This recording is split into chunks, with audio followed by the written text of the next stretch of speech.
চিংড়ি মাছের আজকে সুন্দর একটা প্রিপারেশন নিয়ে চলে এসেছি বন্ধুরা। খুব সহজ একটা পদ্ধতিতে চিংড়ি মাছ রান্না করা যাবে। এখানে আমি বেশ কিছুটা চিংড়ি মাছ নিয়ে নিয়েছি, সেটাতে নুন হলুদ মাখিয়ে রেখে দিচ্ছি। আর তার সাথে মশলা কী কী লাগবে সেটাও আমি তোমাদের সাথে শেয়ার করছি। এই রান্নাটা সত্যি বন্ধুরা তোমরা খেয়ে দেখো, গরম ভাতে অসাম লাগে। এখানে আমি নিয়ে নিয়েছি সাদা সর্ষে, কালো সর্ষে, পোস্ত আর তিল, আর তার সাথে বেশ কিছু কাঁচা লঙ্কা, যেটা আমি পেস্ট করে নেব। আর এই রান্নাটা কিন্তু আমি বারবারই বলছি বন্ধুরা, সত্যি খেতে খুব অসাম হয়েছিল। তোমরা অবশ্যই পারলে একটু করে নিও। আমি চিংড়ি মাছটা না, এখানে চিংড়ি মাছের তো ভাপা করব, চিংড়ি মাছটা কাঁচাও তোমরা দিতে পারো, কিন্তু আমি হালকা একটুখানি তেলে নাড়িয়ে নেবো, কারণ আমি কাঁচাটা ইউজ করব না। আর অনেকেই এটাকে হচ্ছে কাঁচাই রান্না করে খায়, কিন্তু আমি কাঁচা করব না। এটা আমি বারবারই তোমাদের বলে দিচ্ছি, তোমাদের যদি মন চায় তোমরা এটা কিন্তু কাঁচাও করতে পারো।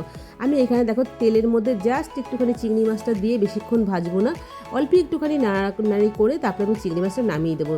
তোমরা কিন্তু এটা খেয়াল করে দেখবে, আমার চিংড়ি মাছ কিন্তু লাল লাল করে এখানে ভাজা হবে না, জাস্ট একটু এই যে দেখছো আমি নাড়িয়ে নিচ্ছি, এরকমই আমি নাড়িয়ে নামিয়ে নেব। এবার একটা টিফিন বক্সের বেশ কিছুটা সর্ষের তেল মাখিয়ে নেব, এবং টিফিন বক্সের চারিপাশটা না স্প্যাচুলার সাহায্যে যদি তেলটা মাখিয়ে নাও খুবই ভালো হয়, তা আমি সেটাই করব। আর করার পরে সেই ভিডিওটা নিতে ভুলে গেছি বন্ধুরা, যাই হোক তোমরা একটু স্প্যাচুলা দিয়ে চারিদিকে তেলটা একটুখানি টিফিন বাটিতে লাগিয়ে নেবে। এইবার এর মধ্যে থেকে যেই পেস্টটা করেছিলাম না, তিল, সাদা সর্ষে, কালো সর্ষে আর পোস্ত বাটা, সেটা এর মধ্যে দিয়ে দেবে। ও সঙ্গে কাঁচা লঙ্কা কিন্তু ছিল। এটা দিয়ে এর মধ্যে এবার নুন হলুদ দিয়ে সুন্দর করে আগে পেস্টটাকে মাখিয়ে নিতে হবে, যাতে সব মশলাটা সুন্দর মেখে যায়। দেখো আমি হলুদও মেশাচ্ছি আর নুনও দেবো। আর অবশ্যই সামান্য একটু সুগার ফ্রি আমি দিয়েছিলাম, যেটা মনে হয় ভিডিও করতে আমি পারিনি, তোমাদের বলে দিলাম তোমরা একটু সামান্য মিষ্টি দিতে পারো, তাহলে খেতে একটু সুন্দর হবে।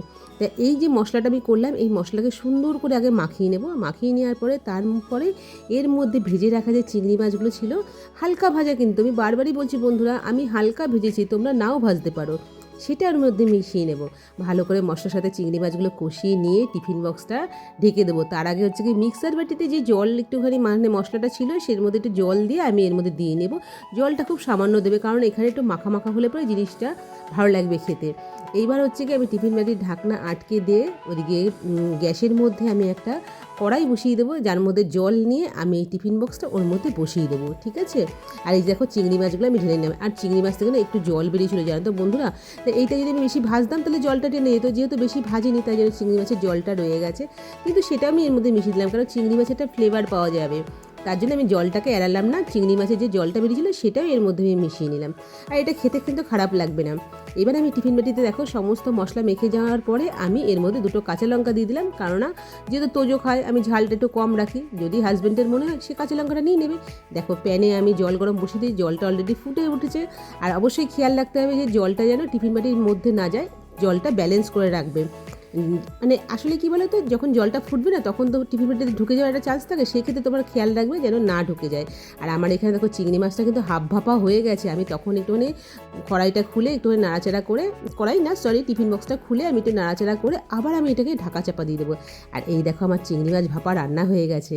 সত্যি বন্ধুরা বলছি, টেবিলে বসে লাঞ্চের টেবিলে খেতে সবাই বলেছে মা খুব সুন্দর হয়েছে, হাজব্যান্ড বলেছে দারুণ রান্না হয়েছে, পারলে একটু করে দেখো রান্নাটা। Tata bye bye.